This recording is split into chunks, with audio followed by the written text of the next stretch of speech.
ये राहुल गांधी किस मुंह से संविधान लेकर के घूम करके जनता को बेवकूफ बनाने का काम कर रहे हैं।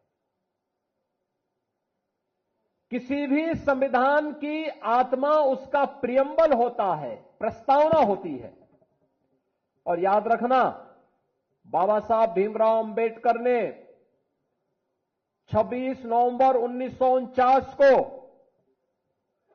जो संविधान का ड्राफ्ट तैयार किया था, जो संविधान भारत की संविधान सभा को सौंपा था, उस संविधान सभा में प्रस्तावना में 2 शब्द नहीं थे, सेकुलर शब्द भी नहीं था और सोशलिस्ट शब्द भी नहीं था। कांग्रेस ने अपने हित के, अपने स्वार्थ के लिए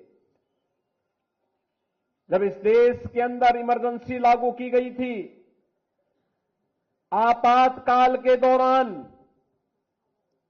कांग्रेस ने 2 शब्द रात के अंधेरे में डाल करके बाबा साहब भीमराव अंबेडकर का अपमान करने का काम किया था। कांग्रेस ने लगातार कोई ऐसा अवसर नहीं छोड़ा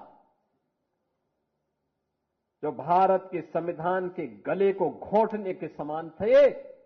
हर अवसर पर संशोधन पे संशोधन, संशोधन पे संशोधन करती रही। अनुसूचित जाति को उसका अधिकार मिले, अनुसूचित जनजाति को उसका अधिकार मिले, पिछड़ी जाति के लोगों को उसका अधिकार मिले, कभी यह प्रयास नहीं किया। हम पूछना चाहते हैं कांग्रेस के लोगों से, समाजवादी पार्टी के लोगों से, कि आखिर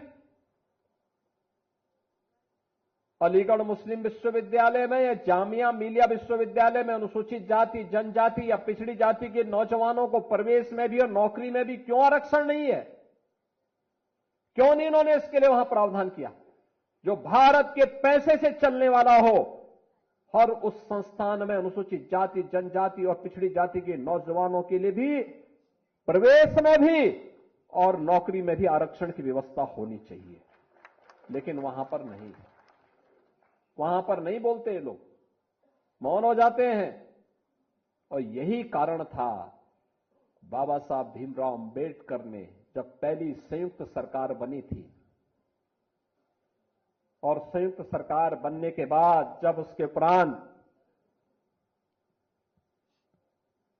पंडित नेहरू की द्वारा बनाई गई उस नेतृत्व में चल रही सरकार के कृत्यों को देख करके बाबा साहब भीमराव अंबेडकर ने उस समय इस्तीफा दिया था और कहा था, ये सरकार मेरी योग्यता के अनुसार कार्य नहीं ले रही है।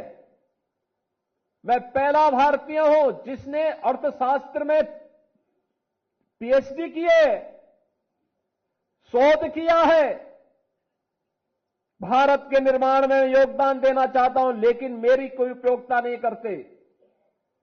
देश की महत्वपूर्ण उन समितियों में जो देश के विकास के लिए सहायक हो सकती है, उसमें मुझे कोई सम्मान नहीं दिया गया।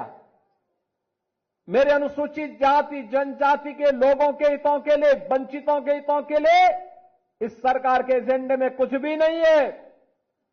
यह तो केवल और केवल इस सरकार को विभाजन के बाद भी केवल मुस्लिम तुष्टीकरण की चिंता है, इसलिए मैं अपने पद से इस्तीफा दे रहा हूं। यह कहते हुए इन्होंने इस्तीफा दे दिया था। और कांग्रेस की हर कृत्य वही है आज भी, तनिक भी उसमें कुछ बदला नहीं है।